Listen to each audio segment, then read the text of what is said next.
Hey, what's going on, everybody? Don Martino here. I'm sitting here with Mr. Jose Espinel. Jose, it's your first time here talking about She-Hulk with me. How's it going? It's good. I'm doing good. Uh, you recited you're recording a bunch of videos, so Yeah, we if we had to look catch brain, up. if we look brain dead, that's why. No, we had to But catch up. no, It's yeah, not because but we watched no, She-Hulk. It's because we've been doing a lot of videos.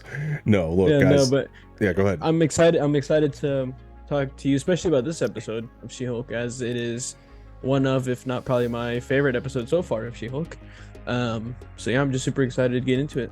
Listen, Marvel knew, man. They knew how I was feeling about this show because you know how I was feeling about these last two episodes. They're the only two of the show I did not like. Like the last two episodes are the only two of the series I did not like, and I just felt like they were unnecessary, which has been one of my biggest problems of the show. Is a lot of it hasn't felt very necessary to the story.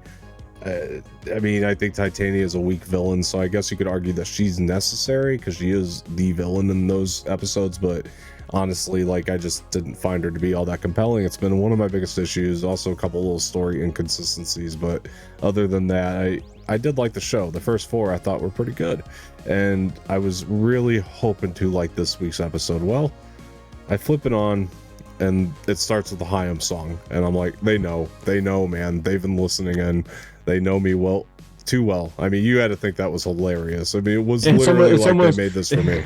Yeah. it's almost like they have a camera in your room and they're just watching you jamming at the Haim. That, you know what, we're gonna have to put a Haim song in here to get Dom right back in. Yeah, That was a little bait on the fishing I line. know. And then I was like, you know, it was good. It set the mood right for me because it happens to be one of my favorite Hyam songs.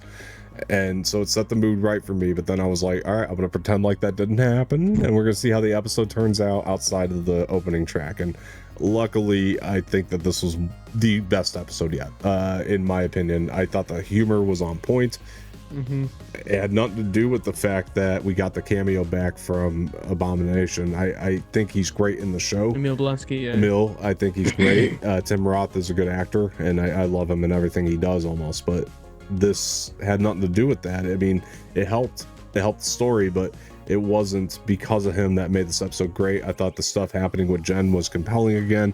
I thought just her jokes made me laugh out loud again properly, like I had in the past. I mean, the show just wasn't funny to me anymore with episodes 5 and 6, and this one really made me laugh. Bull Man is ridiculous, but it's the type of ridiculous that I like in this show and that I expect from this show. It worked. The guy who claims he's not a matador, but he clearly is. Yeah, yeah, and you know, they really dove into the heart of Jen in this episode too, which I thought just really worked. The execution was so on point.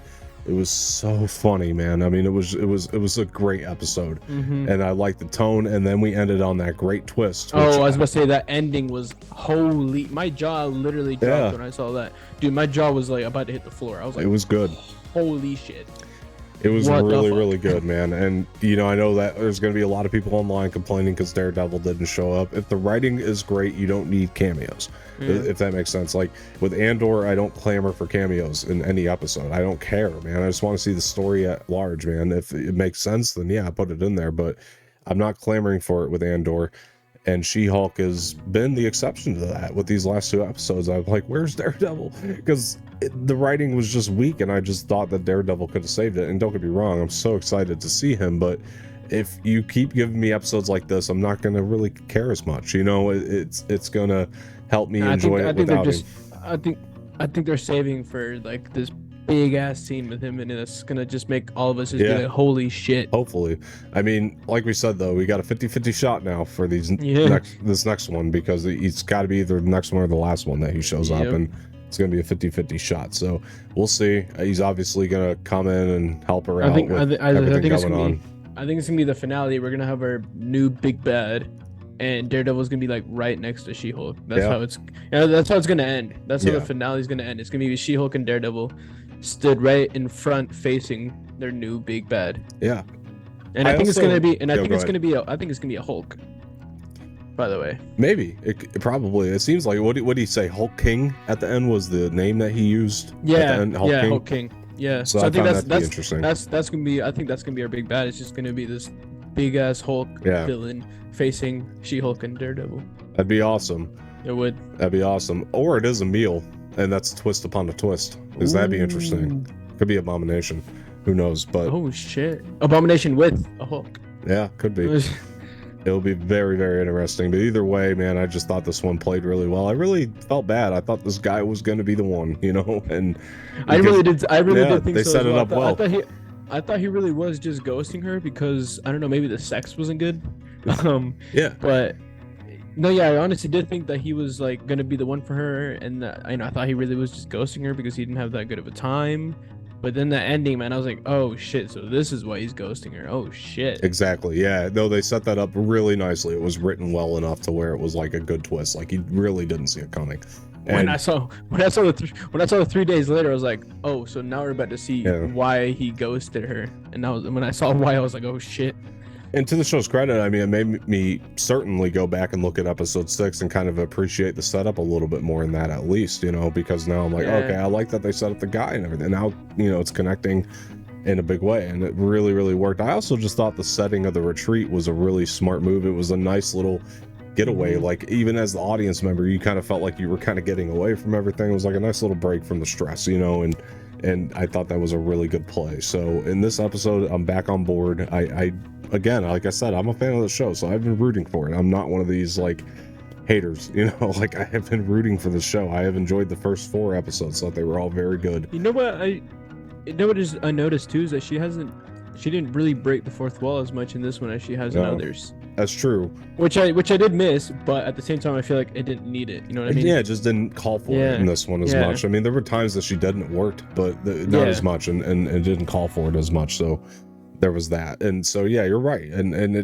this episode did what was necessary, I felt like. And I'm not saying every joke landed, but at least like 90% of them did this time, you know. So that I mean, when she turned into Hulk and tried to beat up that guy that tried to take her blood, that part was funny too. I just thought the dynamic between all the new heroes, or whatever you want to call them, supernatural beings more or less, I thought that was all very done well. Like they had a good dynamic. It was funny. I mean, maybe they'll come in at the end and help her out, I don't know. Either that or it is a meal, a twist upon a twist, you know. But yeah, true, we'll find out, man. I think, you know, it was a great episode. I just had so much fun with it, you know. So yeah, same. We'll see, man. And episode 8, I'm actually finally looking forward to it now, you know. So it's nice. I actually was dreading watching this, I'll be honest, because I was like, it's not gonna be good, but it was good. It was great. It was my favorite one. So there's that. All right, guys, look, that's our episode review of She-Hulk episode 7. Jose, thanks for coming by, man, and being on this anytime She-Hulk review. And yeah, guys, look forward to more. And before we go, please, if you would, help us out, hit that like button below, subscribe to the channel, leave some feedback in the comment section, share this with your friends, hit that bell for notifications. I've been Martino. That's been Jose Espinel. We'll talk to you guys later. See you.